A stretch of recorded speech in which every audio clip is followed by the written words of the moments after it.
Live from Alumni Field here at the Wilpon Complex in Ann Arbor, Michigan for another midweek matchup between the 19th ranked Michigan Wolverines and the visiting Eastern Michigan Eagles.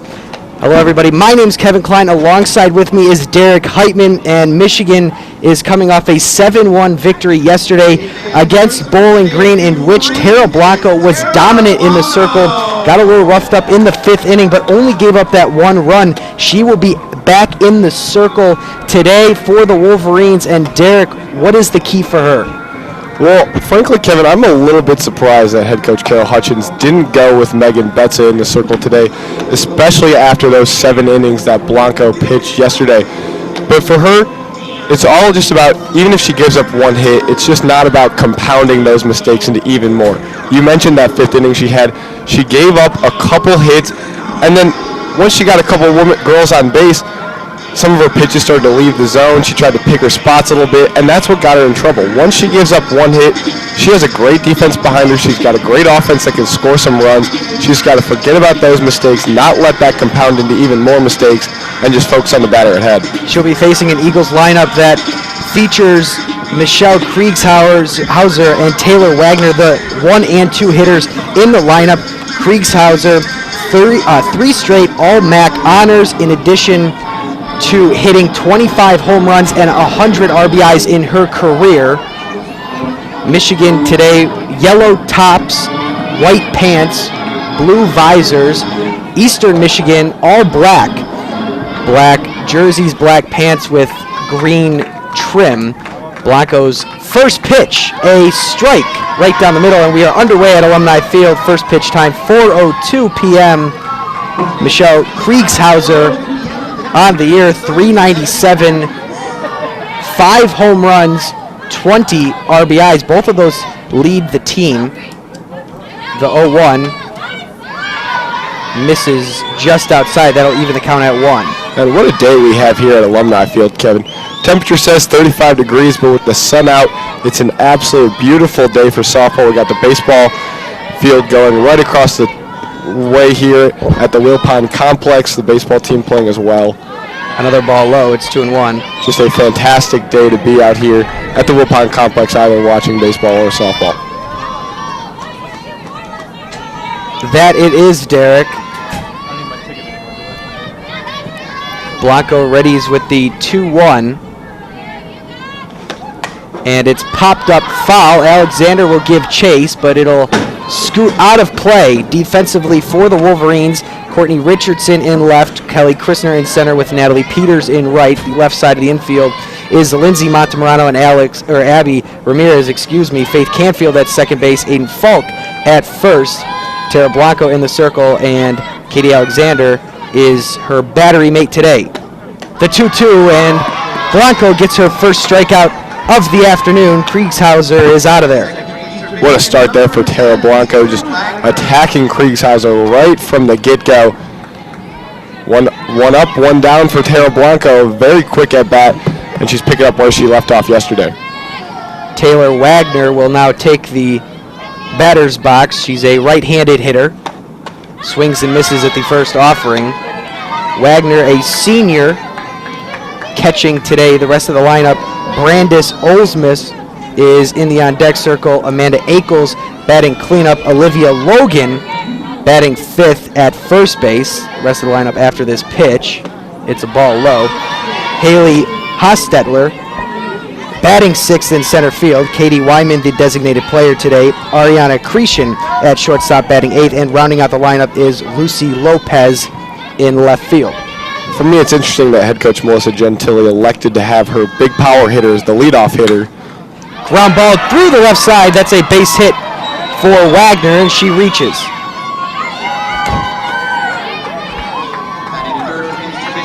Kriegshauser, as you mentioned, with those 5 home runs and 20 RBIs entering today, leads the team in both of those categories. So now as we get down to the middle part of the order, and then as we get down to the bottom part, not a lot of Eagles with great RBI potential. One of them, however, is Brandis Olmus right here.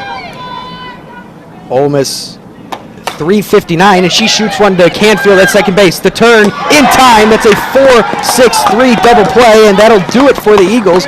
So a one-out single turns into a double play off the bat of Brandis Olmus. A great turn from Canfield to get Olmus at first base. And that ball was scorched off the bat of Brandis Olmus. And I think if she didn't even make as good of contact as she did, she probably would have been safe at first base. But because that ball was hit just so hard right at Canfield, she had plenty of time to flip it over to Abby Ramirez, and Abby Ramirez plenty of time to throw it over to first base to complete the 4-6-3 twin killing.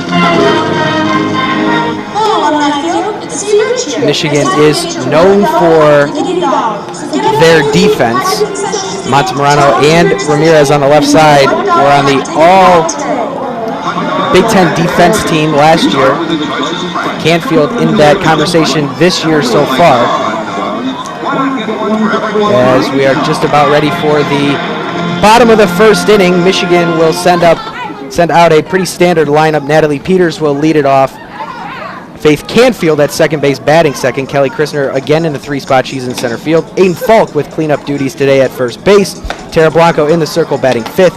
Abby Ramirez now in the 6th spot at shortstop. Lindsay Montemurano batting 7th at third base. Courtney Richardson out in left field today, batting 8th. And Katie Alexander will round out the lineup, and they will face a pitcher in Trisha Trujillo, who on the year has a sub-3 ERA, doesn't strike out a lot of the opposition, but very effective.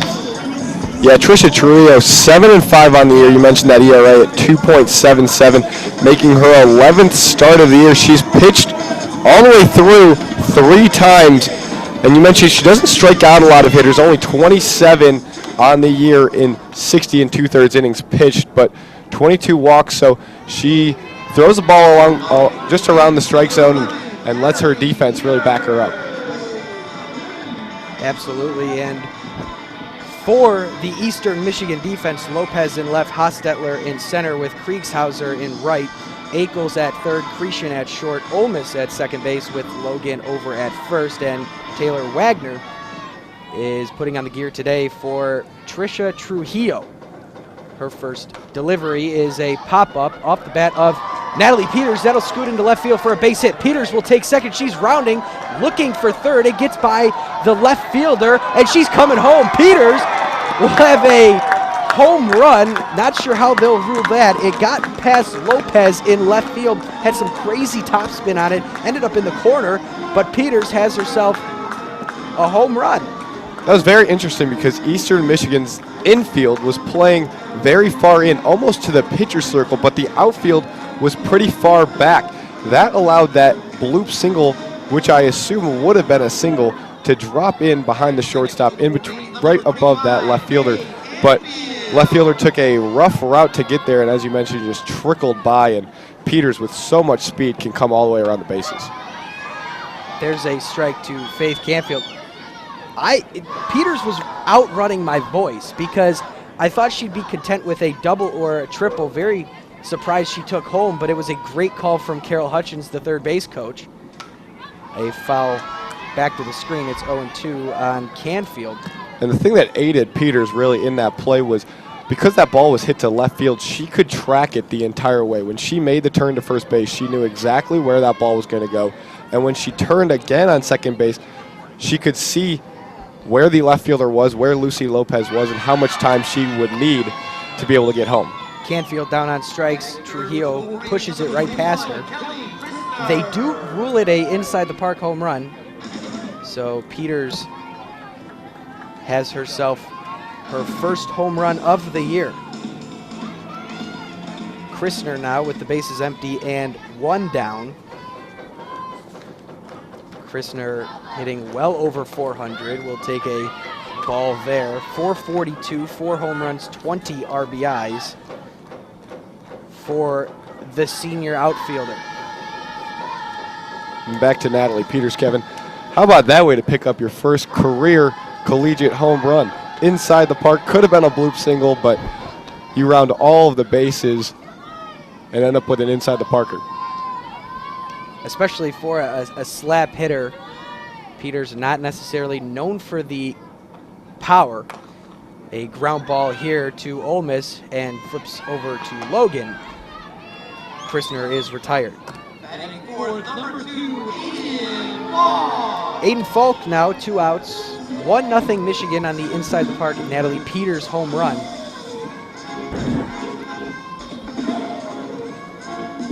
Falk has been swinging a hot stick as of late. That average all the way up to 329. Slugging 575 as well. There's a ball high. And Trujillo picked up the win in the Eagles' last game this weekend against Belmont, going 7 innings, only allowing 6 hits and 3 earned runs, had 4 strikeouts, 103 pitches. The 1-0 is a soft ground ball, tough play for Cretion.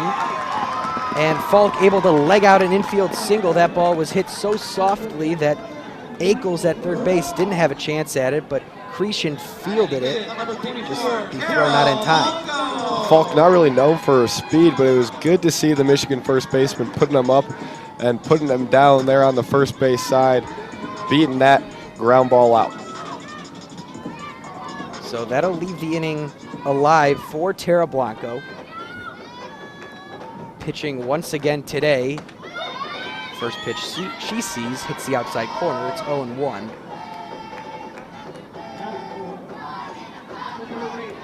Blanco's average at an even 200, still with a 391 on base clip. Fouls one back out of play. That pitch was a little high, but Blanco able to make contact with it.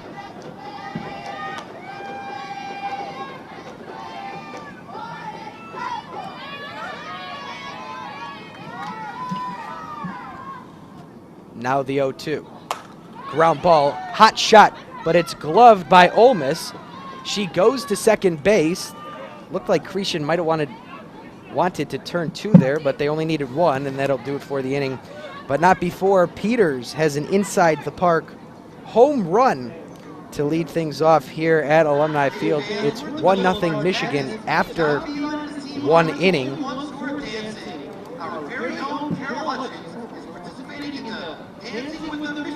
I really think that was still a good piece of hitting there by Tara Blanco.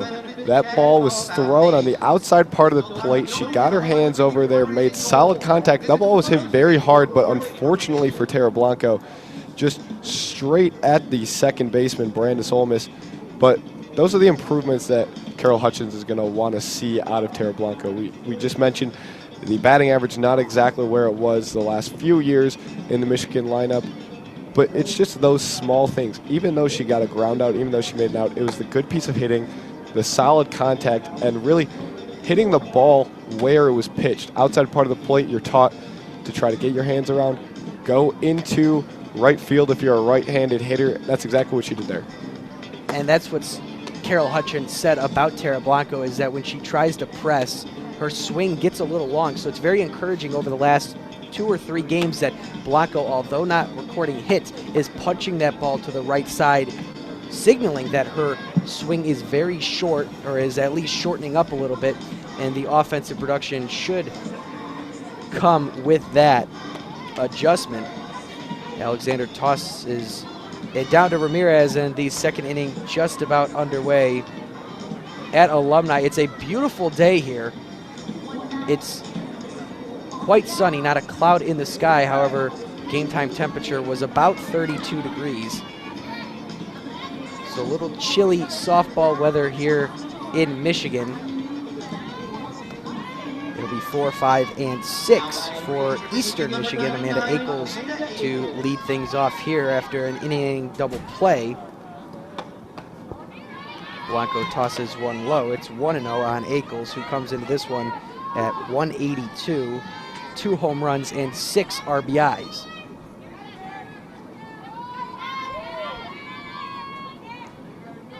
Blanco awaits the sign, will wind and deliver a pitch that catches the outside corner for a strike. The home plate umpire today is Eliza Hammerschmidt. Brian Smith at first, with Jamie Cole doing the umpire duties over at third base. Here's the 1-1 to Akels. It's a pop-up, but Montemurano will not give chase. It hits the protective netting down the left side, 1-2.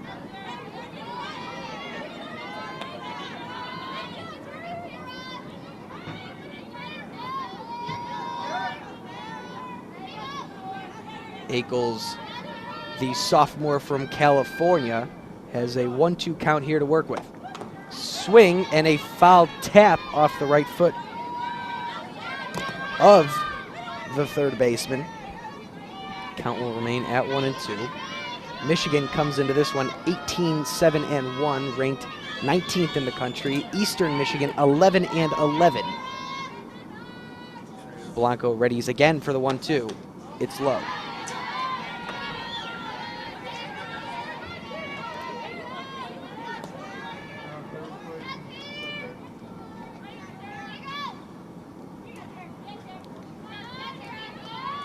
No wind here at the Wilpon Complex. The 2-2 is a sharp ground ball, foul. Just over the outstretched glove of Lindsey Montemurano, but fortunately for the Wolverines, it was yanked foul. And Kevin, I'm noticing Akels standing pretty far up in the batter's box currently, and that's about the second foul ball that she's turned on. I'd have to imagine if she took maybe a step or two back, she'd be able to have more time and just center that one out. It's a full count now after Blanco misses. Alexander will have a quick word with her hurler. But you're absolutely right. Akels, her right foot, she's a right-handed batter, her right foot even with the front of the plate.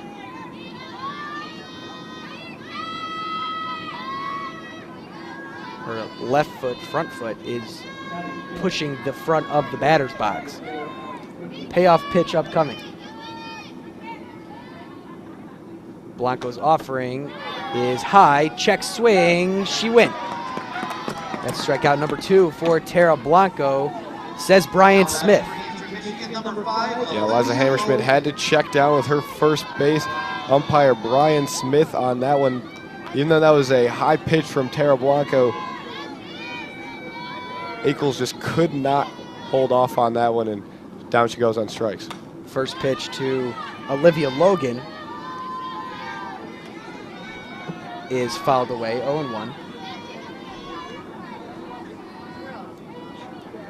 We have a great vantage point on that check swing, and I have to agree with Brian Smith. It did seem like Akels went a little too far. In any sense, Logan down to the count 0-1. And sends one that's gloved by Faith Canfield. An inside-out swing, but Canfield ranges to her right and makes the grab. What athleticism there from the second baseman there for the Maize and Blue. Not only she was kind of turned around on that hit, not only to find herself and gather herself into the position where she could make the catch, but also reach back way over her head and make a tremendous play on the ball. 2 very nice plays so far from Canfield. Ground ball here. Montemurano gloves across the diamond in time, and Haley Hostetler is retired on 1 pitch. That'll do it for the Eagles. 1-2-3 inning for Tara Blanco. We're through an inning and a half, and the score is 1-0 in favor of the Wolverines. And I think Faith Canfield, if you ask a lot of people around or who follow Michigan softball, has been one of the nice surprises for the Wolverines. She's batting over 300 on the year, a lot of power, and we've seen her glove come out to play today. Absolutely. I mean, we've definitely seen the glove on display today, but most impressed on how she's done at the plate so far this year. 329 entering today, 15 RBIs, 5 doubles with 26 hits. She started every single game for this Wolverines team. And that second base hole, we all know what left last year in Sierra Romero, one of the greatest players in the history of this sport at the collegiate level. It's very, very big shoes to fill, but the sophomore currently doing a good job just settling in and really being herself. Playing her game, not trying to be Sierra Romero, instead being Faith Canfield, and she's doing a great job at it. And really a lot of versatility for Canfield in the lineup. Carol Hutchins has put her all over the place. We've seen her bat 2, 4, 6, 7, and even 9, just really all over the place, and there hasn't been a drop in production no matter where she's been placed. And last year she got a handful of starts at those various positions, as you mentioned, kind of just filling in wherever Carol Hutchins needed to. 33 starts a year ago. She was only batting, however, 268 compared to this year with that clip almost around 350. But the most impressive thing to me was last year she was hit slugging percentage was just over 400 at 402. This year that percentage at 566. Big improvement there. Abby Ramirez will lead things off for the Wolverines. A check swing is foul, and the count is 1-1 on the senior shortstop for Michigan, batting again in that 6th spot. Has seen time at the 9 spot and 2. Carol Hutchins has elected to split her and Peters up as of late, the 2 slap hitters in the lineup. I know, Derek, you're shaking your head right now. I don't know. I just feel like with the last 3 years, Abby Ramirez has grown accustomed to being in that 9 hole, and she's done it so well. I know that this is a completely different team than the team we've seen in the past, though. Hot shot to the third baseman, Ackles, and it's gloved. Ramirez is retired. Ackles was creeping in at third base because of the slapping ability of Ramirez, in perfect position to grab that one. 1 out, bases clear. Lindsay Montemurano will take the box. That average for Montemurano has all of a sudden climbed above 300. 302 takes a called strike. A home run and 12 RBIs to go along with that clip. Has put together some really nice at-bats, had a really good, successful weekend series against Kent State. The 0-1 is low. Was replaced yesterday at third base by the catcher, Alex Subject. Came off the bench. Yeah, Montemurano, really the fielding specialist of this Michigan defense. She's been that way for the 4 years she's been in Ann Arbor. She's had a little bit of drop in production at the plate this year. Last year had a slugging percentage of 653 and a batting average of 323. This year struggling to really find that same power, but last year it was really towards the end of the year in Big Ten play where she found her stroke. At the end of last year, I remember she went on a tear in about 2 weeks of leading the team in home runs. She was Big Ten Player of the Week a few times, so she really came on strong in the Big Ten season. We'll see if she's able to replicate that this year. The 3-1 now as Montemurano has taken back-to-back balls. Is on the outer third. That'll run the count full, but you're absolutely right, Derek.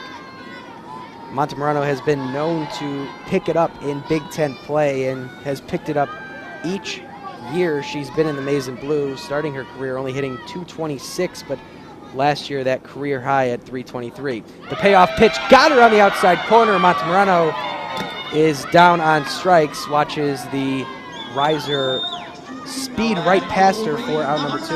Montemurano halfway down the first base line when home plate umpire Eliza Hammerschmidt raised her right arm and signaled that for a strikeout looking. Montemurano is one of the hardest Wolverines to strike out. That's only her 8th all year. The inning will be left up to Courtney Richardson, again in the lineup, this time able to take some reps at the plate. And that was Montemurano's 8th strikeout of the year in 52 at-bats. Now, last year only 9 strikeouts in 124 at-bats, so already on pace to have more of a rough year at the plate than last year. Richardson on the year, 231, a home run, 6 RBIs, 0-2 down in the count. The pitch from Trujillo, that one drilled into center field, but right at Hostetler, and that'll do it as the side is retired. Richardson put some good contact on the ball, but right at somebody, and the Wolverines go down in order. We're through 2. And the score is 1-0 Michigan. This is WCBN Sports' presentation of Michigan softball. We're glad you're with us today on a beautiful, sunny, chilly day in Ann Arbor. My name's Kevin Klein. Derek Heitman joins me in the booth. It's an absolute pleasure to be here, Kevin. As you mentioned, great day for some softball. Love being out here. Glad these Wolverines are finally back playing at Alumni Field. The first 2 months of the season, the team was bouncing all over the place, and I'm sure they're just as happy to be back at Alumni Field and in the friendly confines of the Wilpon Complex as well. They took trips to Tampa, Florida, North Carolina State. They were in California for 2 tournaments, and then Lexington for a few games for the John Crop Classic, but finally back at home, and the home schedule will continue. They're home this weekend against the Nittany Lions of Penn State before they travel midweek to Central Michigan, then back home for another series, so the Wilpon Complex will be pretty familiar to the Wolverines for the next few weeks.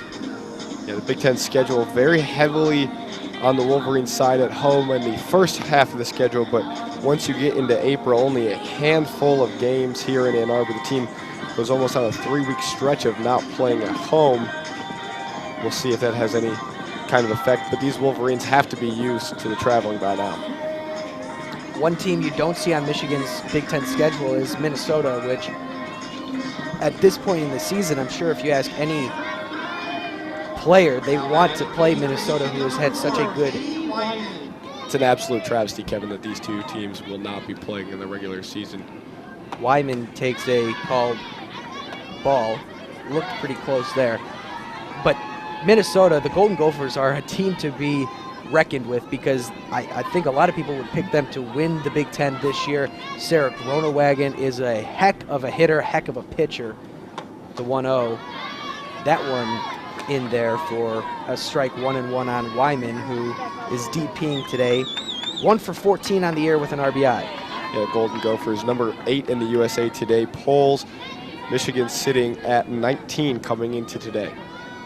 1-1 is a tap foul. The two teams had one of the greatest games that we saw all year last year in the Big Ten tournament final.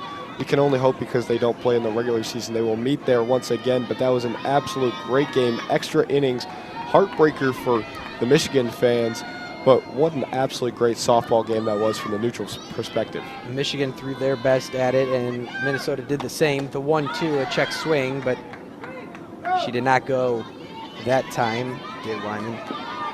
Sierra Romero homered in that game. Gronewagen homered in the game as well, and put on a magical pitching performance, as I believe the Wolverines were defeated on a walk-off error in 10 innings. The 2-2 to Wyman, and she is retired. Blanco throws it right past her, and Tara Blanco really, these last 3 performances, has really struck out a lot more batters. She's at 74 on the year right now. I'm still very surprised, Kevin, I don't know if you are, that she gets the start in the circle today. She pitched yesterday 7 innings. Betza, with a tremendous weekend, had plenty of time to rest. And with them not playing until Friday against Penn State, I feel like there's still a good amount of recovery time if they want to throw Betza in game 1 of that series. The thing people, I think, need to realize at this point is that Betza and Blanco are both very good. There's very little drop-off between the two pitchers. Different style of pitchers, as Ariana Cretion takes a ball high. That'll put the count at 1-1 with 1 out here in the top of the 3rd inning.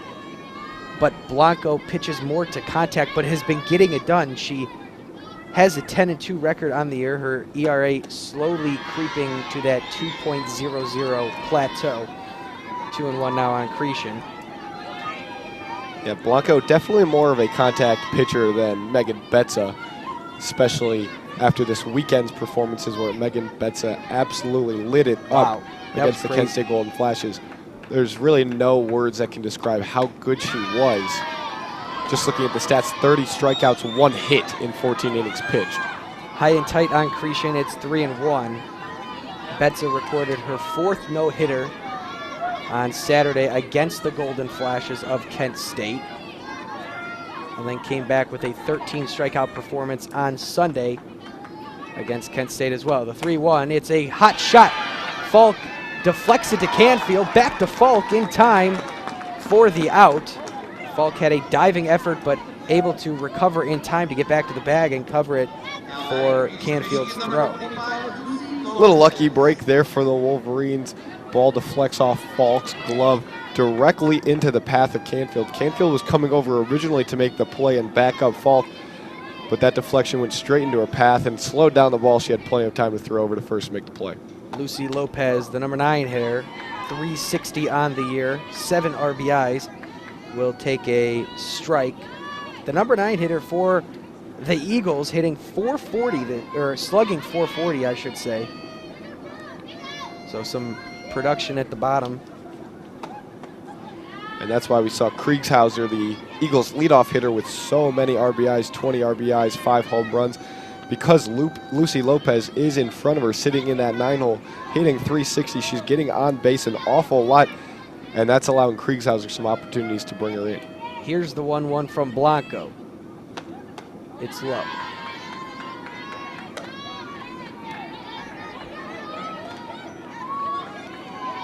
Lopez, sophomore from Bakersfield, California. And this certainly reminds me of the setup that Michigan has had over the recent years with Abby Ramirez in the 9-hole and Sierra Lawrence batting behind her in that one spot. Plenty of RBI opportunities, and that's how Ramirez got so many runs. She's always been consistently hitting around the mid-300s, close to 400. And with Sierra Lawrence and Sierra Romero right behind her in the past years, she's gotten around to score quite a bit. Blancos 3-1, swing and a miss, 3-2.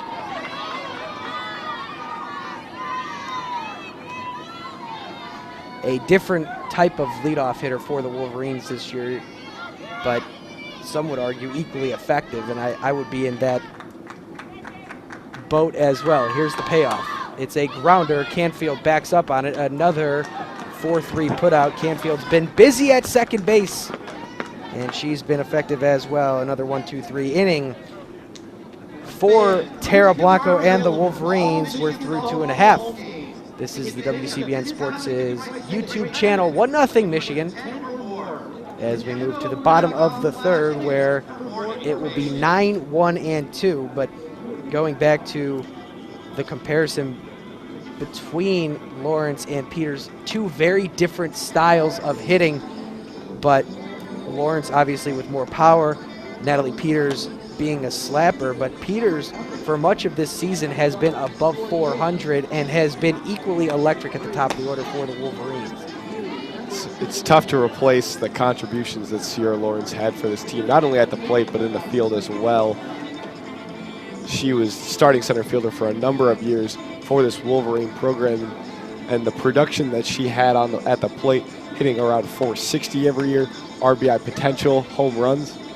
She could do it all, and a lot of people forget about Sierra Lawrence, and she's kind of understated because so much of the attention went to the other Sierra on the Michigan lineup, Sierra Romero, but Sierra Lawrence is a tough one to replace here in Ann Arbor. I think we'll have to have our statistician check the 460 average for Sierra Lawrence, but no doubt that Lawrence was a special Wolverine. But Peters has been productive at the top of the order and has been productive today. She's responsible for the lone Michigan run. It was an inside the park home run where a bloop single or double turned into touching them all. But first, it'll be Katie Alexander. Ball low to Alexander. Hit her first home run of the year yesterday afternoon, a no-doubter that almost reached the confines of Ray Fisher Stadium here in Ann Arbor. 317 on the year, that one home run and 5 RBIs. The 1-0 is a lazy fly ball into right field, and Kriegshauser is there to make the grab. Now batting for the Wolverines, number 11, Natalie Peters. And as the Michigan leadoff hitter, Natalie Peters comes up, go back to Sierra Lawrence, and I do have her statistics in front of me. Her senior season, she did hit 430, was hovering around 440, 450 for the majority of the year, and then kind of fell off in the NCAA tournament, had a dip in production. But her senior year, man, she was a absolute stud in that Wolverine lineup. Indeed, Peters fouls one off left side. 1-for-1. That home run, which tallied her 7th RBI of the year. Trujillo has quietly been pretty effective since that leadoff home run. He's only allowed one other hit. Ground ball right back to Trujillo, and it's botched by the second baseman, Ole Miss. Peters will scoot into second. Logan was coming in on the play to possibly field a bunt, so it was the wheel play, and Ole Miss completely missed the ball. It was looked like it was a good throw from Trujillo. Not sure if she took the eye off the ball or was affected by Peters' speed, but in any sense, Peters will be on second base with one out here. We'll see what they score there. I'm going to assume that's going to be an E4. As you mentioned, that was a good throw there by Trujillo, just skipped away. I'm surprised that Peters only went to second, though. That ball trickled a long way into right field. Again, in right field, as she was turning around, she didn't have the benefit of seeing the ball herself, had to look at Coach Carol Hutchins. But with her speed and with what we just saw in her first at-bat, I'm surprised she didn't make it to third. The 1-0 to Canfield is in there for a strike. This is where the Wolverines have been so dangerous and so effective. They take advantage of miscues from the other side. However, not great with runners in scoring position so far this year.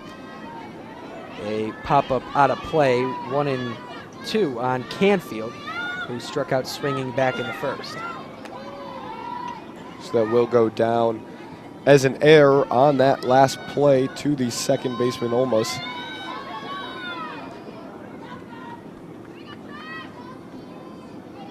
Quick stoppage in play, and quickly, you got to give a shout out to Trisha Trujillo because she's the only player out there with short sleeves on. That one drilled into the left center gap. It'll hit the wall. Peters will score easily. Canfield's got herself a stand-up double. It's 2-0 Wolverines.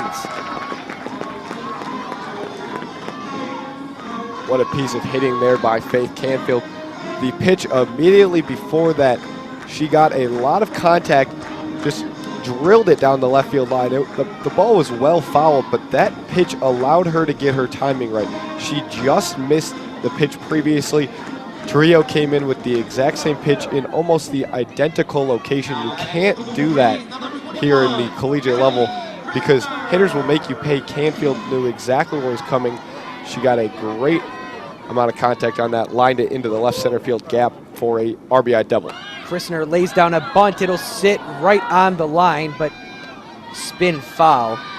A good idea from the number 3 hitter for the Wolverines, but execution wasn't there. It's 0-1. Canfield notches her 16th RBI of the year, 6th double as well, is good for second on the team. The 0-1 from Trujillo. Grounded foul, first base side. Bonnie Thole had an opportunity to field that one, the first base coach for the Wolverines. So Canfield board at second, 0-2 count, 1 out. Wolverines looking to strike for the second time this inning.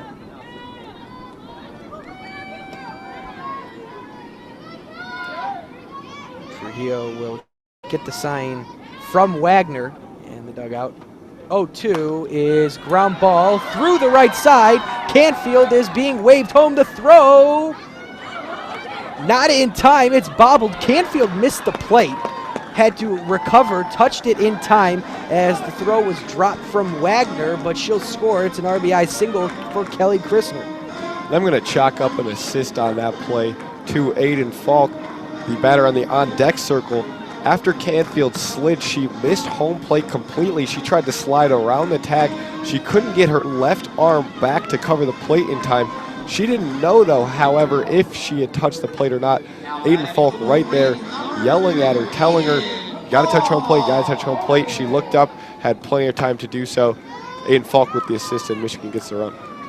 Falk is hit on the arm, and she'll take first base. So runners at first and second now for Tara Blanco. And Aiden Falk has been such an important player for the Wolverines. You look at the statistics for Michigan, and Falk leads the team in doubles and RBIs.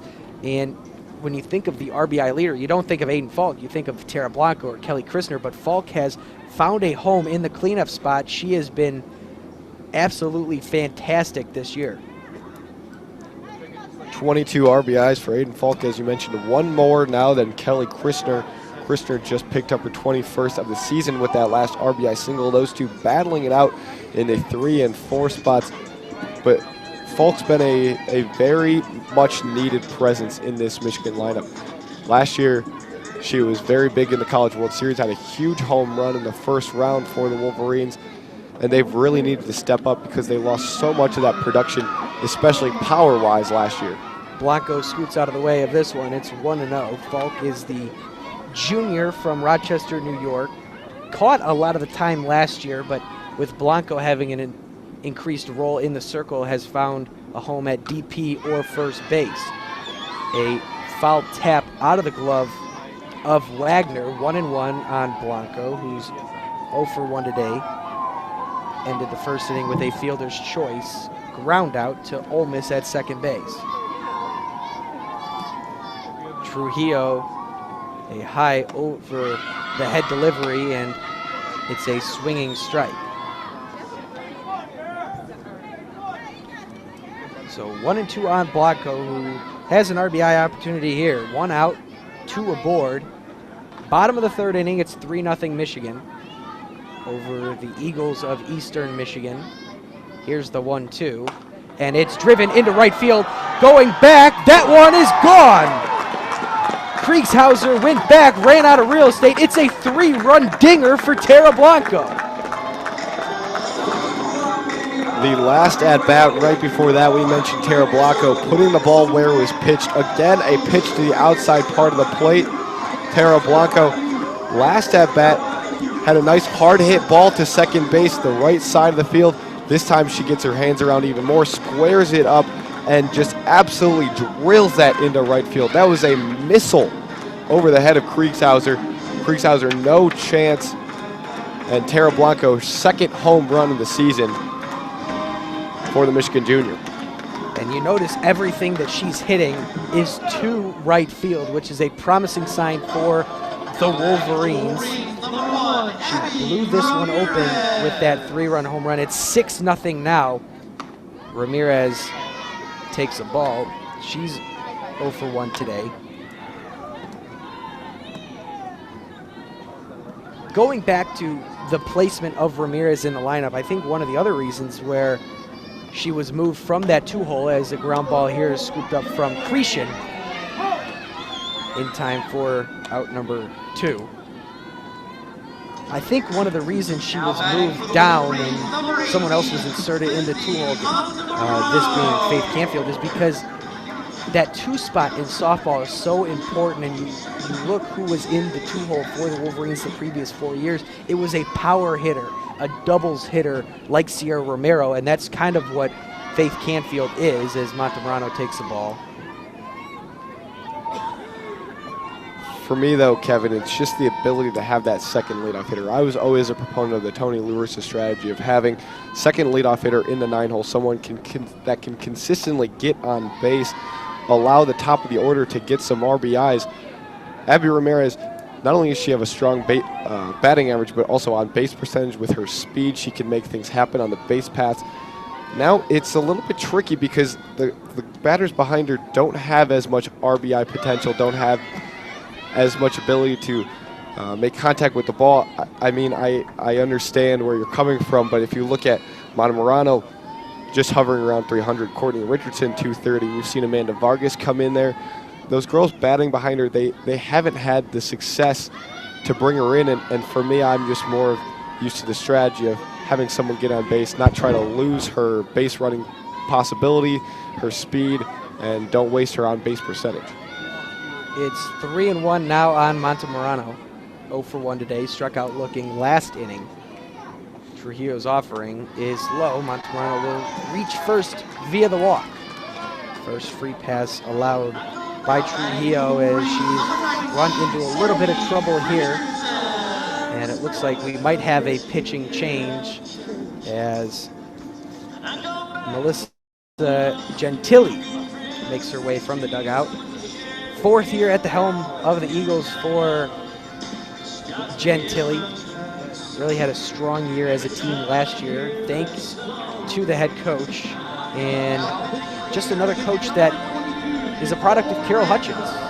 Gentili graduated from the University of Michigan in 2000, was a 4-year letter winner here for the Maize and Blue, reached the Women's College World Series twice, and has taken the advice and tips and all the lessons learned from Carol Hutchins and the rest of the coaching staff to her own program, Eastern Michigan.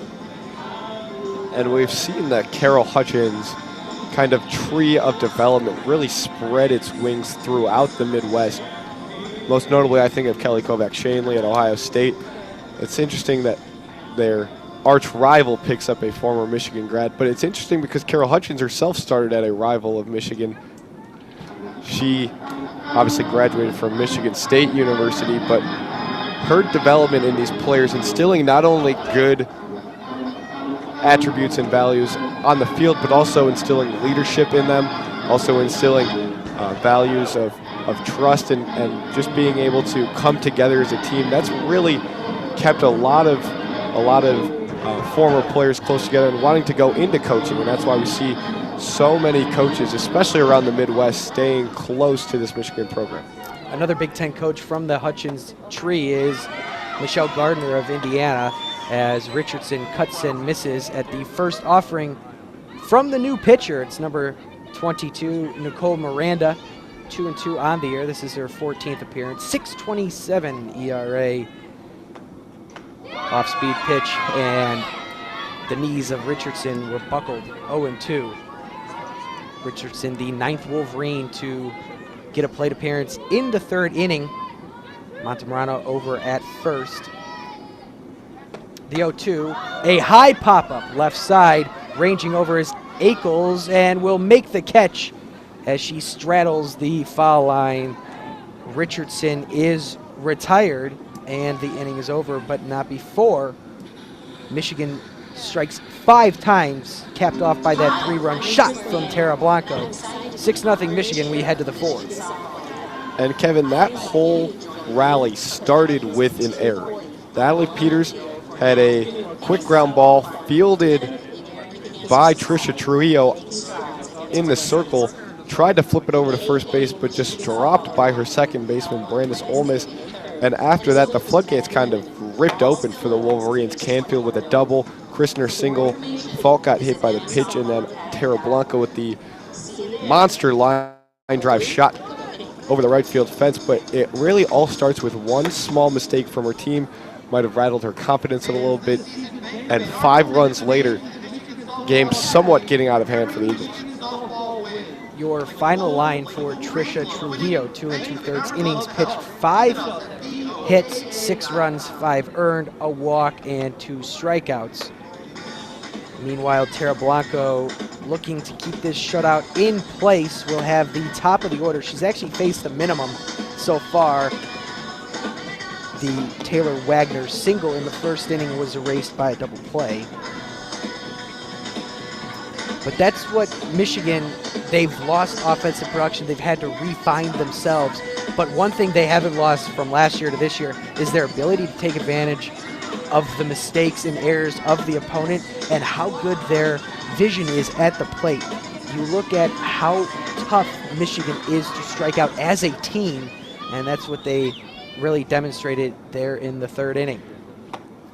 First pitch to Kriegshauser is high and inside. She's 0 for 1 today, struck out to lead off the game.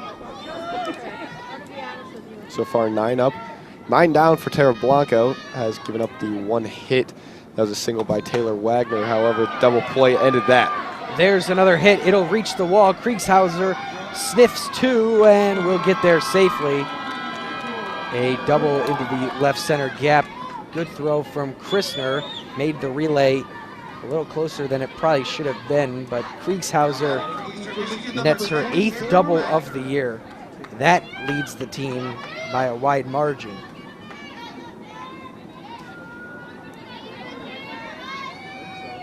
So here's Wagner. Blanco trying to work out of a leadoff double gem. A fly ball ranging over is Peters, unable to make the grab. Kriegshauser had to wait up, thought it might have been caught, and the relay to second, not in time. Wagner in there with a double. So second and third, nobody out. Back-to-back hits given up by Blanco. Kevin, no doubt that was Kelly Christner's ball right there in center field. She roamed over. She was in position. Peters had a long way to go from right field. Peters had to lay out to make the attempt. Christner, these are just things with getting to know the position a little bit more. Once she kind of understands how far her corner outfielders have to come to make a play, she can have more confidence calling them off. But that was absolutely the center fielder's ball. There's a single to Richardson in left. It'll score one. Wagner held up at third. Back-to-back-to-back singles to start off this 4th inning, and I wouldn't be surprised if Jennifer Brundage, the pitching coach, makes her way to the circle. For now, it'll be Alexander and the rest of the infield to calm down Tara Blanco. We saw something similar to this in the 5th inning of yesterday's game against Bowling Green. Blanco gave up 4 hits, gave up a run in that one. These are things, even if she has one of these innings per game, it's just up to her to make sure that if she gives up 1 run or 2 runs in an inning, that doesn't turn into 4 or 5 runs, that doesn't affect her the rest of the game. If she can get out of this jam, there's no outs currently. If she can get out with maybe 1 run, 2 runs at the max, then that should be good for her confidence, but she just can't let that affect her going forward. It's 6-1. And all 3 hits, mind you, have been liners. There haven't been little dribblers in the infield that they were, legged out by the top of the order. These have been legitimate hits, and Brundage will have a chat with Tara Blanco. Amanda Akels awaits her at bat with runners at the corners with nobody out. And I think the most dangerous part of this lineup, maybe constructed a little differently than a typical softball lineup, is the top of the order, though, because Kriegshauser and Wagner, 2 very dangerous hitters. Maybe Akels, Logan, and Hostetler not as scary. A swing there, relay, double steal, in time at second base, but Wagner will score on it. It was an Akels swing that looked very awkward. She knew she had to swing to try to throw off the timing. The runner at second, Olmis, is caught stealing, but Wagner is safe. It's 6-2. Melissa Gentili is arguing that Ramirez missed the tag. I'm not sure if she got it down either. Yeah, it was tough to see from our vantage point just because the slide was covering the base up right there, as well as Ramirez's glove, so we couldn't see if she was able to lay down the tag at either the chest or lower leg region. Tough to see from this vantage point, but either way, another Eastern run. I don't know if that was designed for Michigan to just allow that runner to come in from third base, because it seemed like Alexander, no doubt about it, made up her mind right away that she was going down to second base. The 0-2 is fouled away, and it's not like the Michigan lead was that big. It's 6-2 now. It's a 5-run lead. I don't think you're at the point yet in the top of the 4th inning to trade out for runs. The game is still well in reach for Eastern Michigan. Here's another 0-2 outside. But now Tara Blanco in a much better position. No runners on base, 1 out. She can work much more comfortably, and now she's working up against that lower part of this Eastern Michigan lineup. 4 of the 5 next hitters are hitting 262 or less. And as we see right there, Akels goes down on strikes. That's the second strikeout of the day for Akels, and they're 2 away now. Blanco can get out of this one, only giving up the 2 runs. You're absolutely right, Derek. The middle of the order, not as fierce as one might think. Logan is hitting .300 this year. She's 0 for 1 lined out to Faith Canfield in the second. Blanco has 4 strikeouts on the day.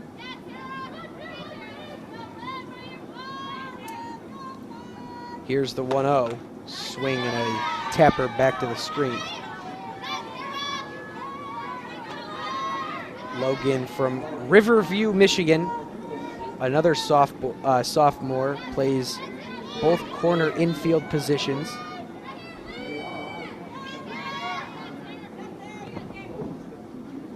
Blanco winds and delivers a 1-1 that is again fouled off. A lot of foul balls off of Blanco. Good location from the junior righty, though.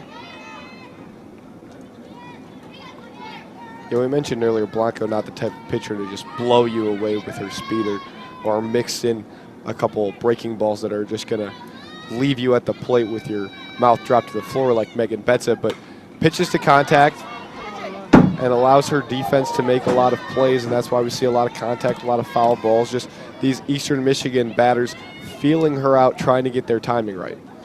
Right on cue, another foul ball off the bat of Olivia Logan. Count will remain at 1-2, 2 outs, bases cleared, 6-2 Michigan. Blanco skips one in there. That'll even the count at 2.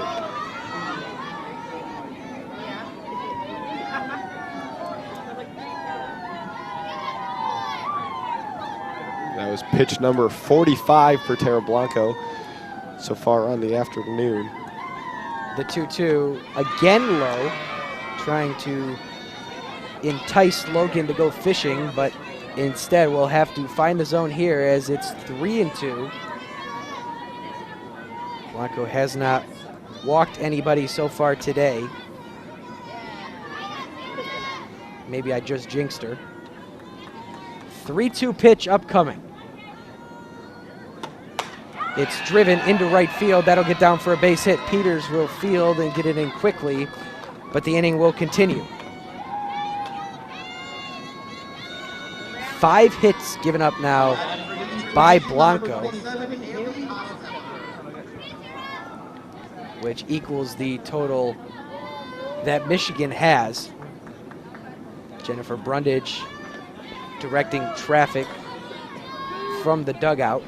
I think Blanco may be a little bit afraid there about allowing a walk. Kind of threw it right in the heart of the plate, and that really just allowed Logan to get solid contact on that ball. Straight line drive into right field. Logan at first, if you're wondering, has not attempted a stolen base this year, but an aggressive lead on that first pitch. It's 0-1 on Hostetler. Check swing, but it's in the zone anyways, 0-2 now. That's the 4th hit that Blanco has given up this half inning. And this is a really good response from this Eastern Michigan team, just giving up 5 runs in the bottom of the 3rd, coming back, getting 2 of their own, and just like that, we have another close ball game. Check swing, Blanco will field over to Falk, and the inning will end there, but not before Eastern Michigan gets 2 back-to-back hits to lead off the inning. It's an RBI single from Olmos, and then the double steal results in another run. So it's 6-2. We're through 3.5. This is WCBN Sports' presentation of Michigan softball. If you want more Michigan softball action, don't forget to listen to our podcast on iTunes, East of the Rockies, for analysis, interviews, and all other Michigan softball news and debate. Once again, East of the Rockies on iTunes. I believe it's on SoundCloud as well, Kevin. It is on SoundCloud as well. Thank you, Derek, for reminding me that one. Don't forget to follow us on Twitter at WCBN Sports as well. Just non-stop shop for Michigan softball, and what could be better? Looks like the bottom of the order, Katie Alexander will be up next for the Wolverines, and then it will be the top of the order, Natalie Peters, and it will be most of these Wolverines' first crack at trying to figure out Nicole Miranda. Miranda actually pitched against these Wolverines a year ago. Miranda, 3 1/3 innings pitched, gave up 8 runs to the Wolverines in a 14-1 loss. 4 walks, no strikeouts against the Wolverines. Miranda came in to shut the door on the 3rd inning, inducing a foul out off the bat of Courtney Richardson. Katie Alexander just about ready to take her cuts here in the bottom of the 4th.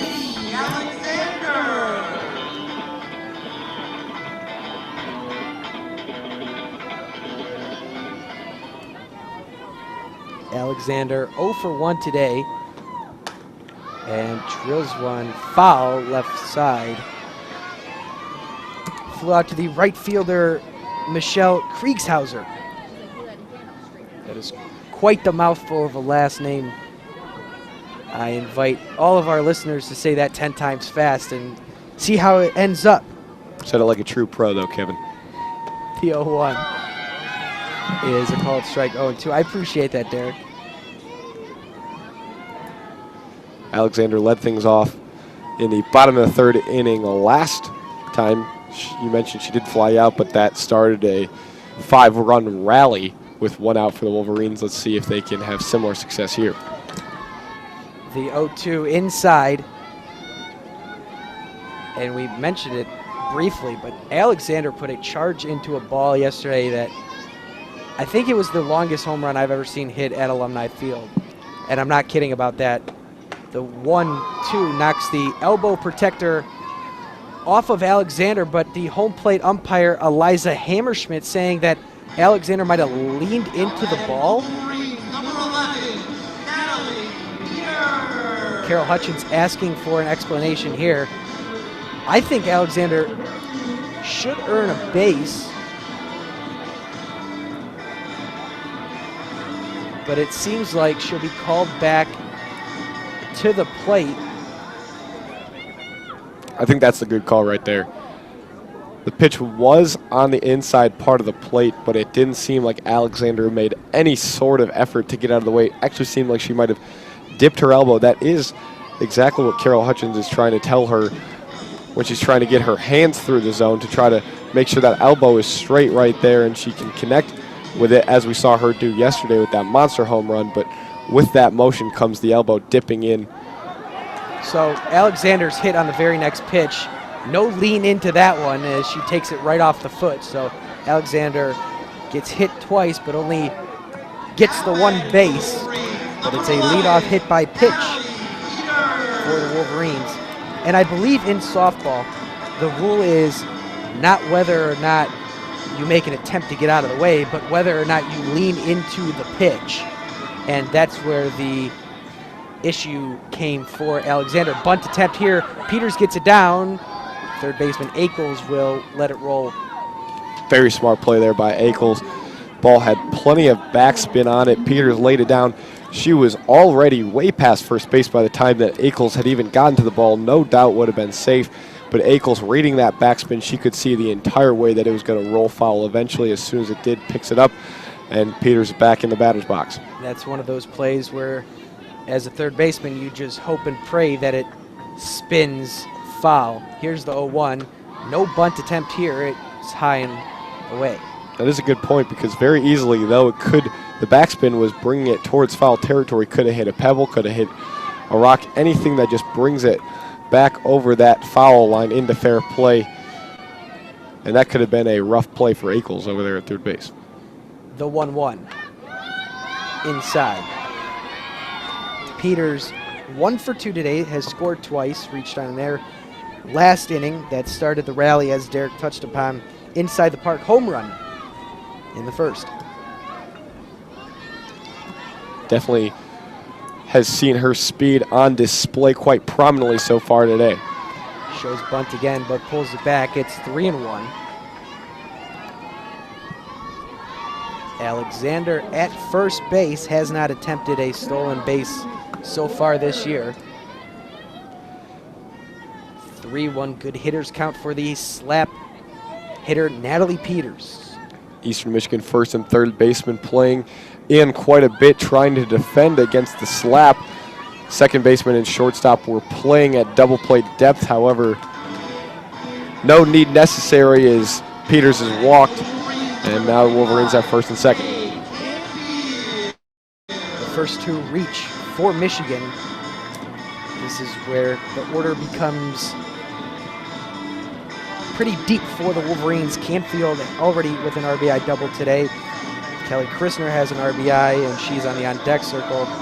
A Falk in the hole, who's 1 for 1 today and scored a run. So if you are Nicole Miranda, need to be cautious with the next 3 Wolverines hitters. But first, Canfield swings at the first pitch, heads up.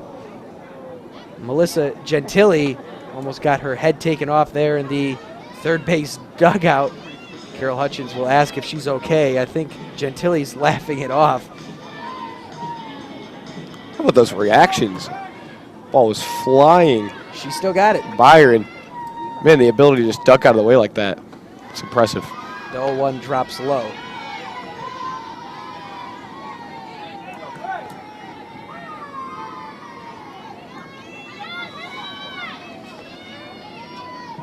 Wolverines trying to add to a 6-2 lead.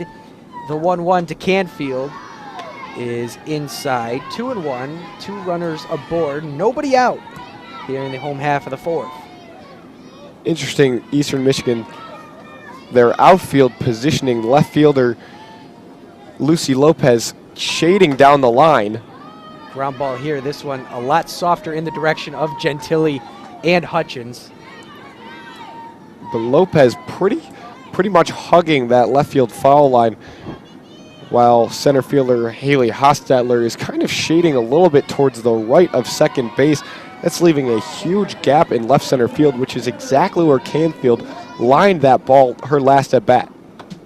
The 2-2 is again yanked foul towards the Eastern Michigan dugout.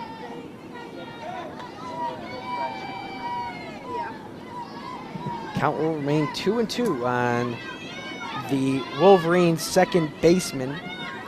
1 for 2 today. That RBI double came around to score. Fights one off and is staying alive for another pitch here.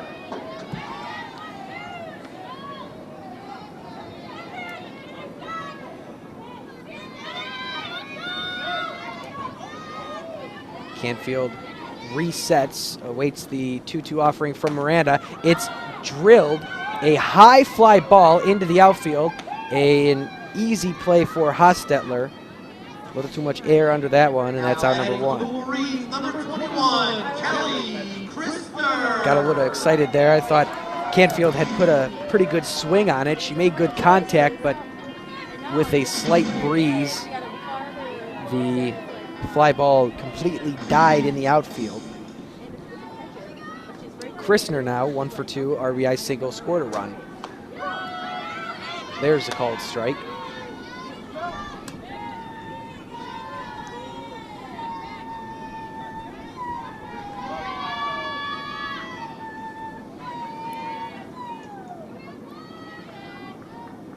The 0-1 is high and tight. Wolverines have been a lot better today with runners in scoring position. 3 for 4 on the day. Eastern Michigan has been about as good as you can be in that position as well. They're 2 for 2. Off-speed pitch will loop in for a strike. 1-2. Christner down to the count once again today. The only 3 runners left on base combined between these two teams, Eastern Michigan with 1 runner left on, Michigan with 2. Both teams doing a good job of bringing those runs into score when they're on base. 2-2 on the senior from Tinley Park, Illinois. Miranda's 2-2 is into left field. In comes Lopez, and on the run will make the grab. Tries to double up Alexander at second, but the throw was off target. Not sure what Alexander was doing in that situation. Seemed to be in no man's land, as it looked it was going to be a pretty easy play for the left fielder Lopez to make. And Alexander absolutely would have been picked off with the double play had that throw been caught. That was shortstop Cretion. The throw was just a little too high for her. She couldn't jump because she had to keep her foot on the bag to try to make the double play. But you're right, Kevin. I don't know exactly what Alexander was doing in that situation. Halfway to third base when that catch was made. But luckily for her, she was able to get back in time due to the drop by Cretion. 1-0 count for Aiden Falk. Make that a 2-0 count, as Falk will be tasked with cashing in on some runners in scoring position. The last hope of this inning is there are 2 outs, 2 on in the bottom of the 4th. Miranda trying to work out of a jam here, the 2-0. There's a strike on the outer third.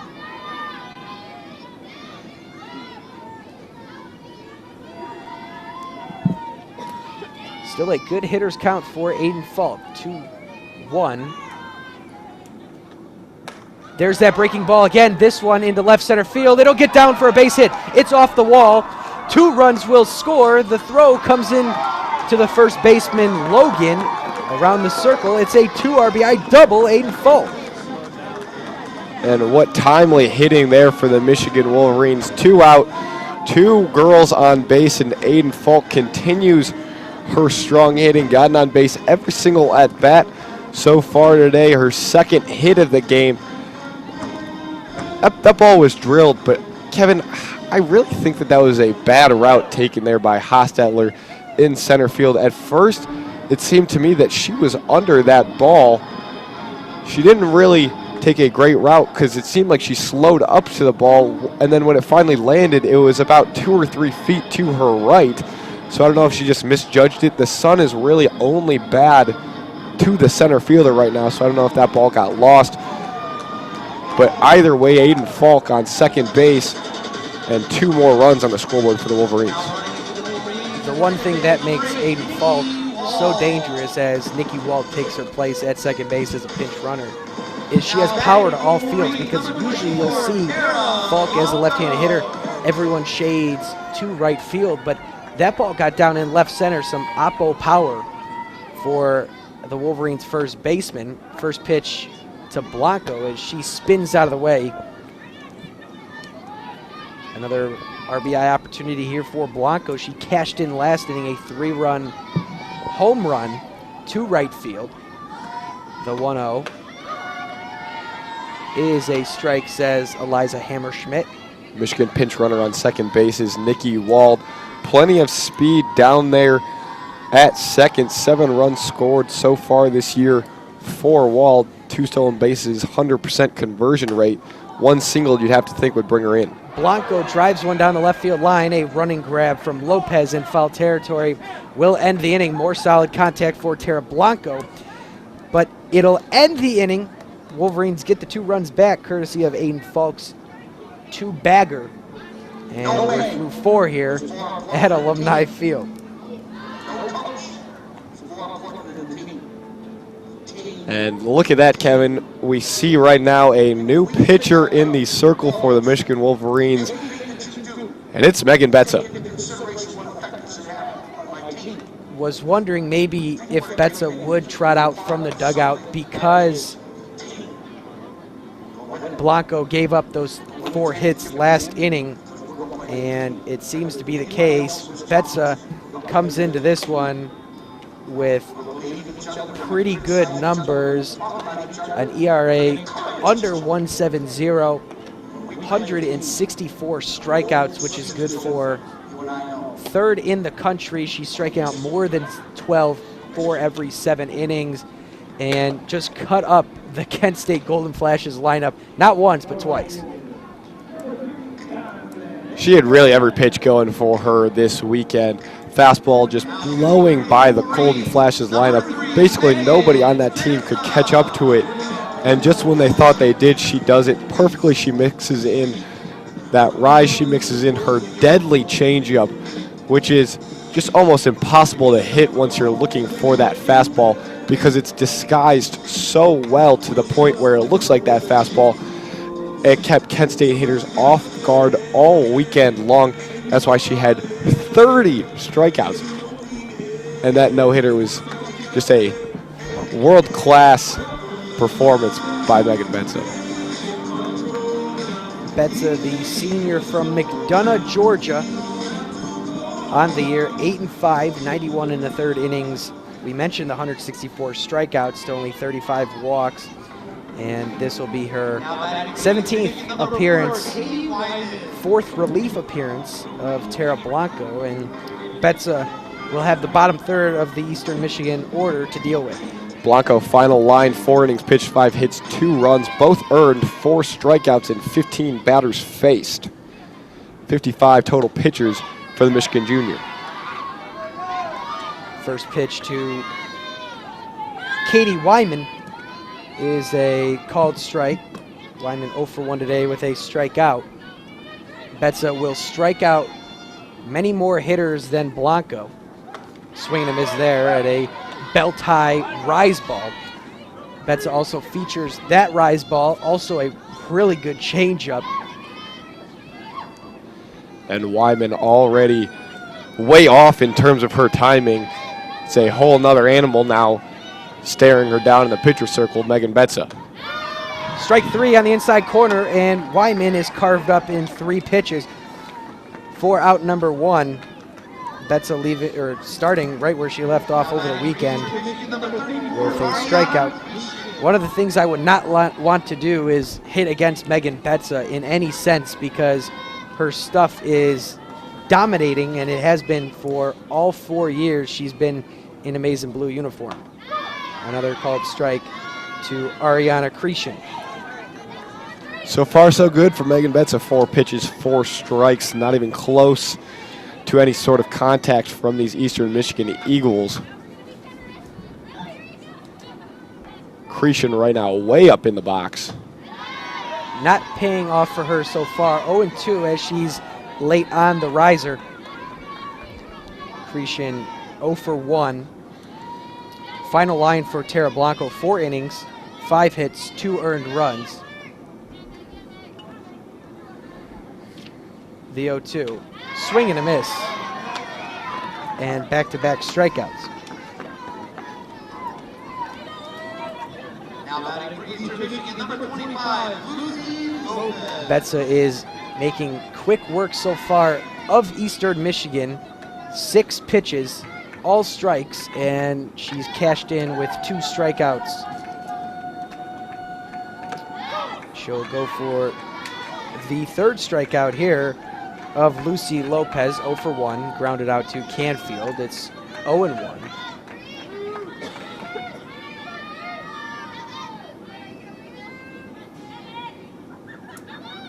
And the pitch, swing and a miss. Lopez looking foolish there, and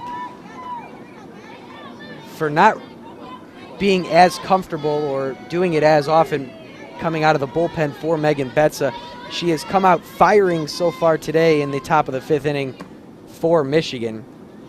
The 0-2 swing and a miss, and Lucy Lopez not even close to that one. It's a 9-pitch, 3-strikeout inning for Megan Betza as we're through 4.5. Michigan on top 8-2. Kevin Klein with you alongside Derek Heitman for today's matchup. And nice to see both pitchers getting some good work in for the Wolverines. Blanco had a good outing. Betza has looked sharp in the half inning we've seen her. Sharp would be a underestimating, I would say. Understated, I guess, would be a better way of saying exactly what that half inning was to these Michigan Wolverines. 9 pitches, 9 strikes. No Eastern Michigan Eagle hitter even came close to any pitch that Megan Betza was throwing them, keeping them off guard. Can go by with the fastball, just blowing them by when they chose to swing. And when they looked at it, Betza was just right by for a called strike. Eastern Michigan 2 runs, 5 hits, and error. Michigan 8 runs on only 6 hits and have a clean game so far in the field. For the Wolverines, it'll be Ramirez, Montemorano, and Richardson.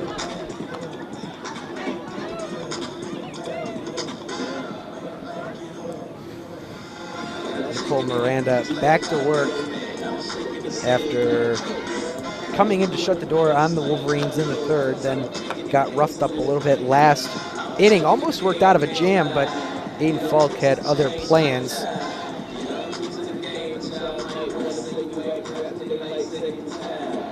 So Abby Ramirez, who has lined out the third baseman, as well as grounded out to Cretion at shortstop, will look to reach base in her third plate appearance.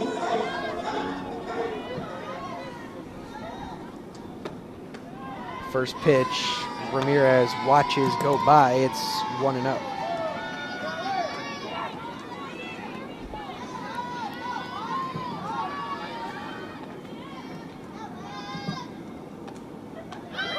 Off-speed pitch catches the inside corner. It's 1-1 on Ramirez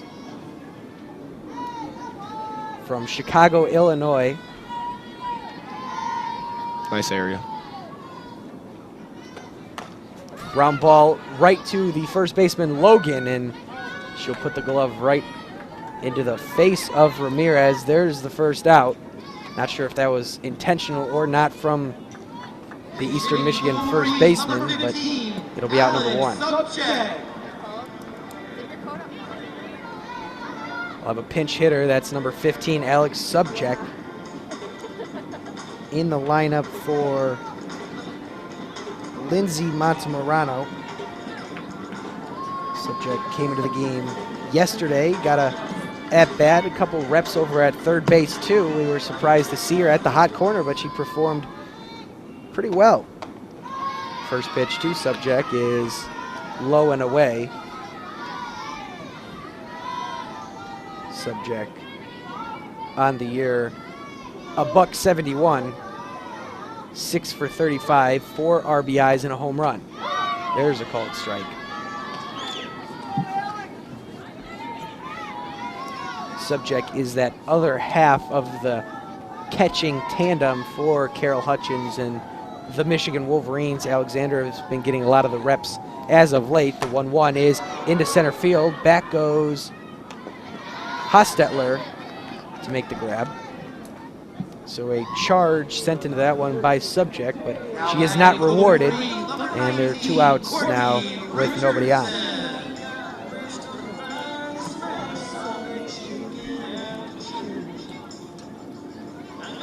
Subject's production dropping off a little bit this year. Hit 258 in 25 starts a year ago, but as you just mentioned, hitting a 161 before that at bat. There's that changeup from Miranda again to start Richardson off, and again it hits the strike zone.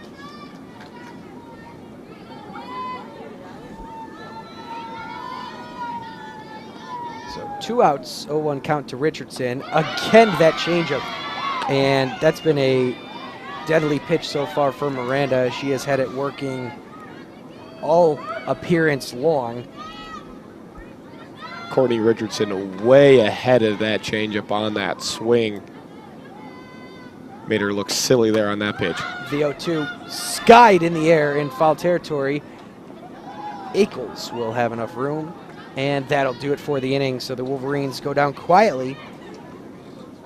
A 1-2-3 inning for Nicole Miranda, and 5 are complete in the books. 8-2 Michigan on top. And going back to that Richardson plate appearance, Miranda had all the cards in her favor because Richardson was so far in front of that off-speed pitch, and then to go back with the riser, nothing Richardson could do to adjust in time.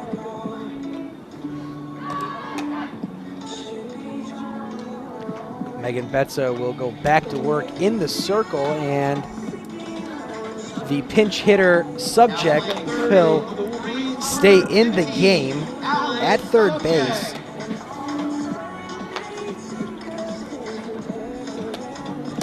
Very similar to what we saw yesterday. Subject coming in just about this point for Montemorano. Montemorano 0 for 1 today with a strikeout looking in her first at bat before walking in her second plate appearance. Subject just brings something else at the plate, a little different from Montemorano. Montemorano very methodical in her approach at the plate. She'll wait for exactly her pitch. Subject brings a little more power, a little more pop to the bat, but you can't overstate the difference in the field. Monferrato, just an absolute star with the glove. And it must be something on Carol Hutchins' to-do list to get Subject some good reps at third base. First pitch to Kriegshauser is the first ball of the day from Megan Betza. But rather than go with someone who plays third base, a good defensive third base in Taylor Swearingen, going with Subject, there's another ball.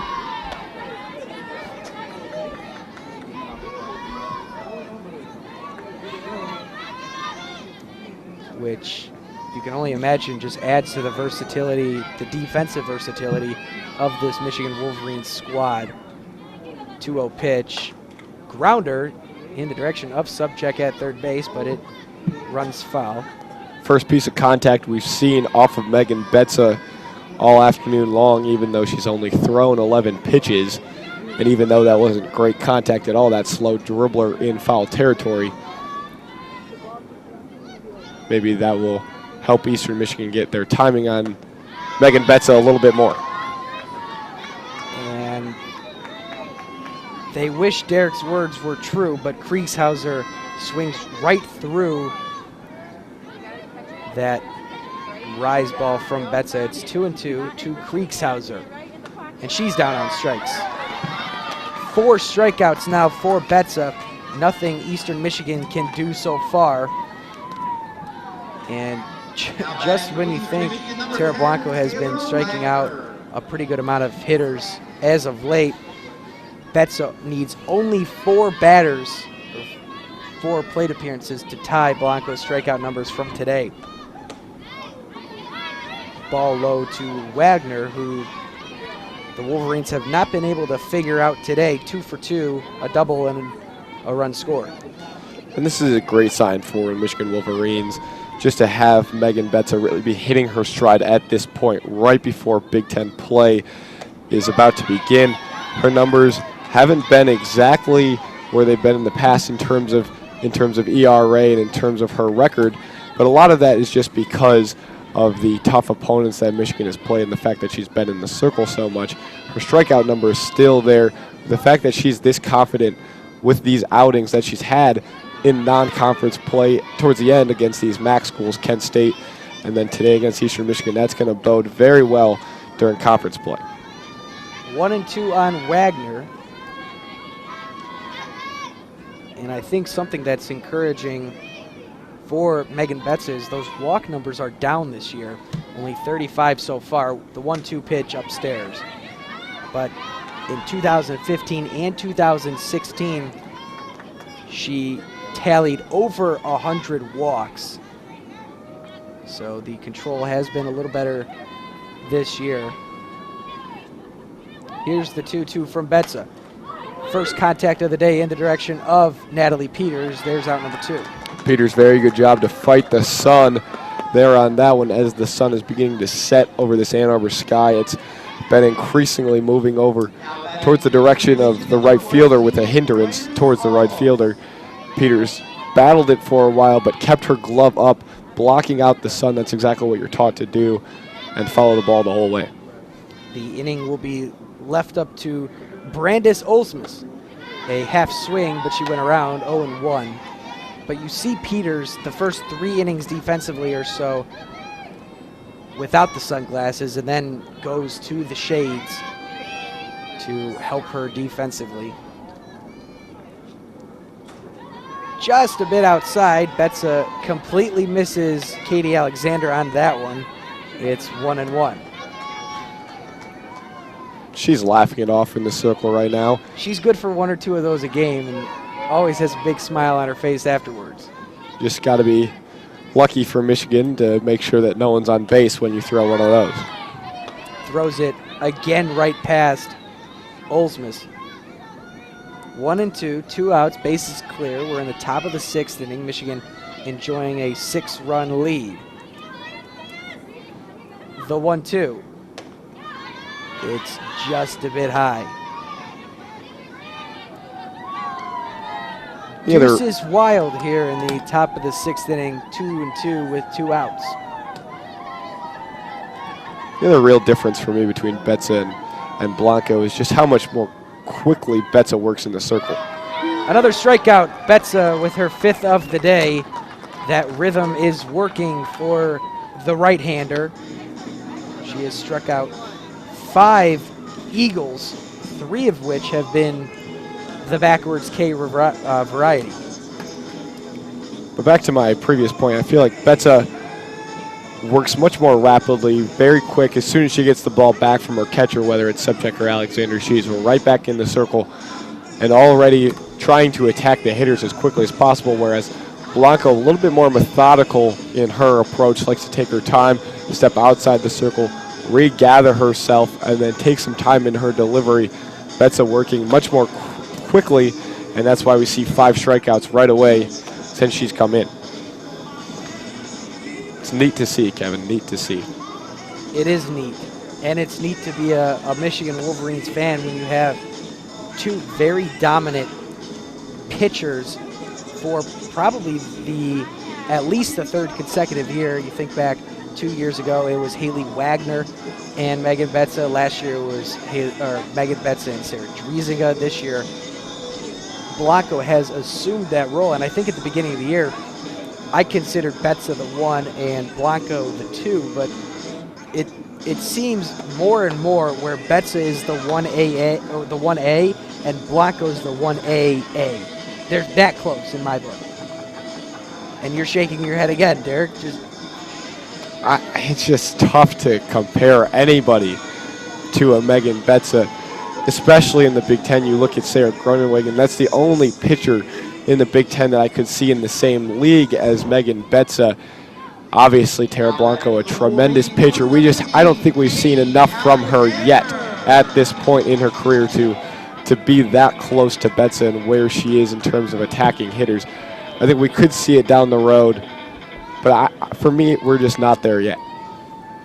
Michigan, though, a great history of creating such great pitchers. First pitch off the bat of Katie Alexander, and it's a pop-up to Wagner for out number 1. We'll have a pinch hitter at the top of the order. That's number 22, Thais Gonzalez.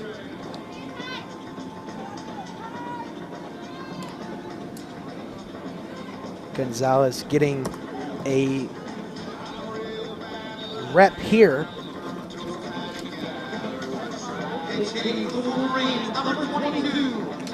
The freshman from Boca Raton, Florida. An outfielder, bats left, throws right. Is 2 for 4 this year.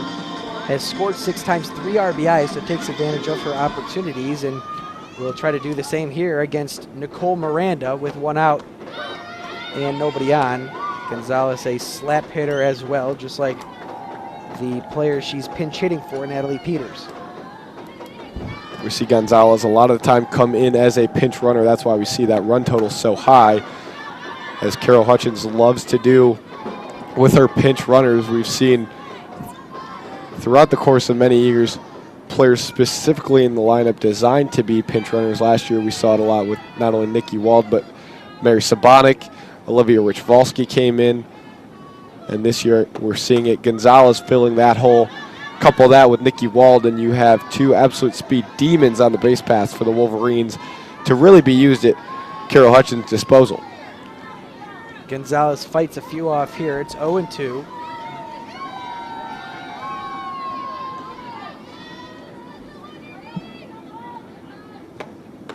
It's up high, and Gonzalez will live to see another pitch. And that's the thing. I think it's such an understated aspect of softball to have good pinch runners for your big boppers, the 1-2 low. And not just to come off the bench and be fast, but to come off the bench and be a smart base runner. You don't have to be the fastest. You need to be an intelligent base runner, though. That's a great point, Kevin. Here's the 2-2 to Gonzalez.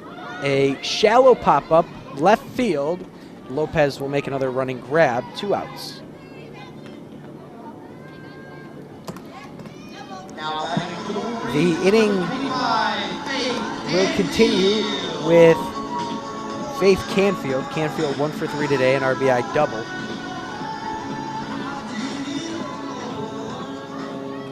Possible last at-bats here for the Michigan Wolverines, up by 6 here in the bottom of the 6th.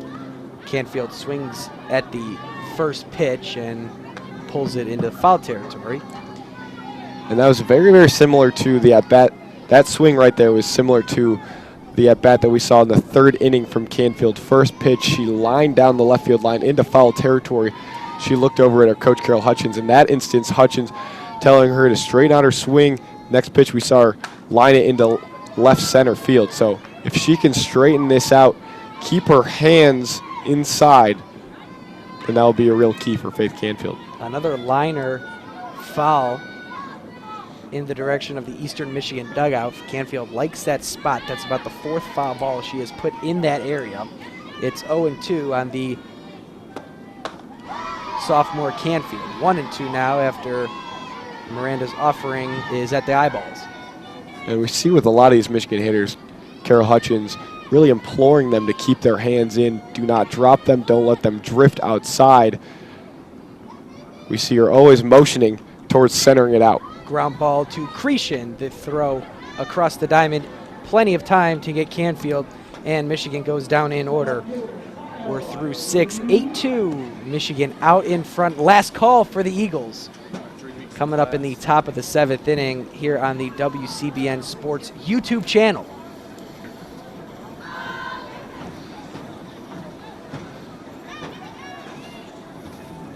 For the Eagles, it will be Ackles, Logan, and Hostetler. 4, 5, 6 in the lineup. But as we've noticed, the part of the lineup you have to watch out for is the top 3, as they have accounted for 4 of the 5 hits allowed by the Wolverines pitching staff today. And Betza worked right through those top 3 Eagles hitters, Kriegshauser, Wagner, and Olmis in that last half inning in the top of the 6th. Worked through them very quickly with 2 strikeouts, and now she gets to the point where 4, 5, 6. Ackles already has 2 strikeouts today in her only 2 plate appearances. And facing Megan Betza, not a fortune teller, Kevin, but it seems like it's going to be a tough task for Ackles here against Betza. So if you were a betting man, which I'm not saying you were, you put your money on a strikeout? Again, I would not be betting on anything in these situations, but Megan Betza has looked absolutely unstoppable in the mound. And Ackles has had a rough day at the plate. Just laying out the facts for you. That's what we do here at WCBN. Strictly fact-based, no bias, of course. Defensive changes, or a defensive change.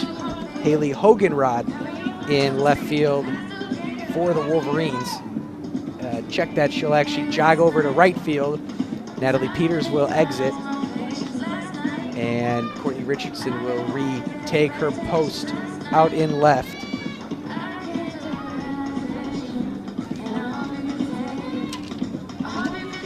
Wolverines just about set defensively. Ackles, as Derek mentioned, 0 for 2, 2 strikeouts, both swinging. And that's off to a good start here, swinging strike, 0-1. Ackles way behind that pitch there from Betza. Ackles then takes 2 steps back towards home plate in the box. The 0-1 upstairs again, but Ackles able to hold off. It's 1-1. Ackles wears the number 99, about as high as you can get in sports for a jersey number.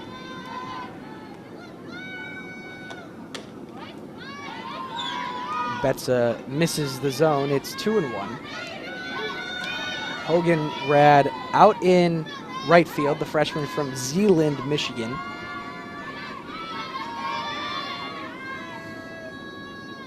A 2-1 offering from Betza is low. Skips out of the Katie Alexander glove. but with no one on base, no harm there. 3-1.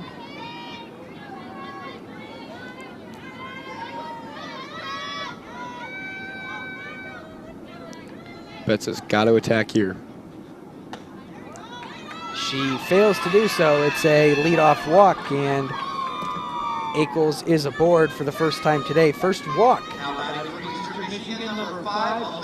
courtesy of Megan Betts. I think that's a mistake there, Kevin, from Megan Betts. She has to know, with the way she's been pitching and Ackles so far today being so behind Tara Blanco, that if you even mix in more speed that Betts has, if you throw it anywhere really around the strike zone, Ackles isn't going to be able to catch up to it, but Betts giving her an out by throwing 4 balls outside the strike zone, allowing her to walk over to first base.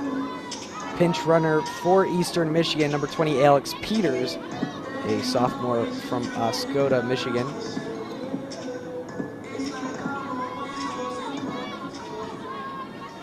Olivia Logan, 1 for 2 today.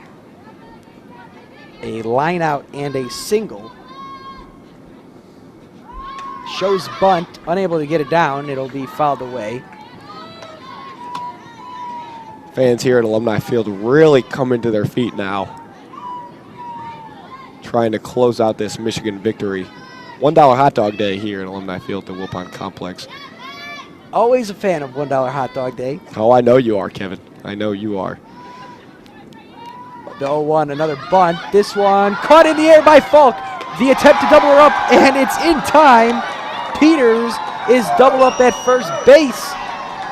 Heads up play from Aiden Falk. Not a great bunt from Hostetler, but Falk takes advantage of the opportunity there. 2 away. Excuse me, that was Olivia Logan trying to get the bunt down. That was a great play there by Falk. Falk not playing too far in, but as soon as she saw Logan square on a bunt, took 3 steps in, allowed her momentum to carry her forward, and that's why she had the speed to make that play. It's because of the jump right off the bat. Last hope for the Eagles is Haley Hostetler. Bounced out to Matamorano at third and dribbled one to Tara Blanco in the 4th. 1-1.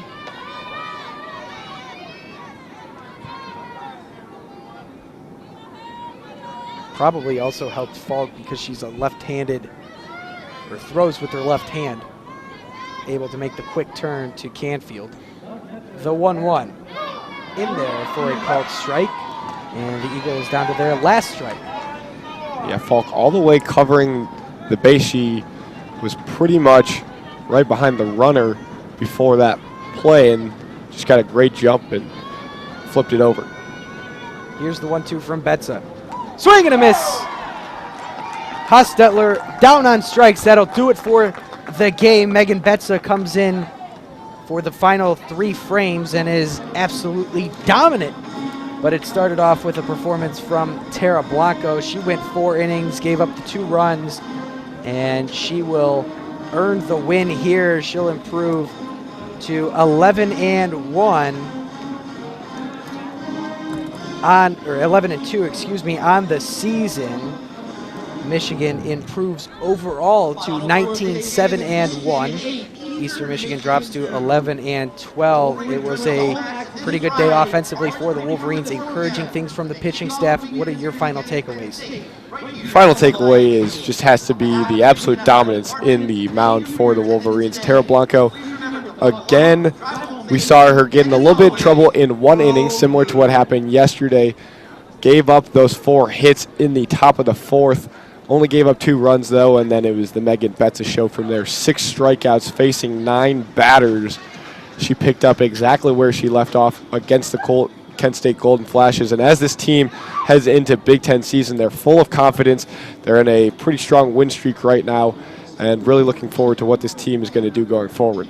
Michigan took advantage of a 5-run 3rd inning, which was capped off by the 3-run Blanco home run.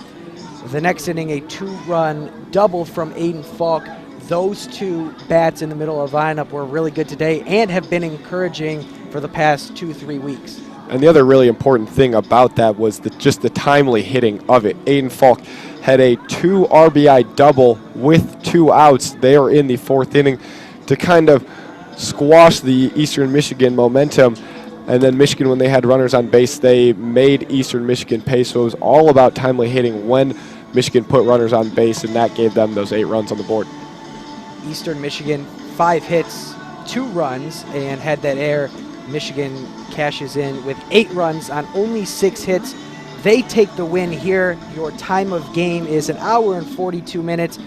The only home run today was that Blanco blast, her 2nd of the year. Once again, your final score from Alumni Field, 8-2 in favor of the Wolverines. For Derek Heitman, my name's Kevin Klein, saying so long from the Wilpon Complex here in Ann Arbor. We'll leave you with a good night and a Go Blue.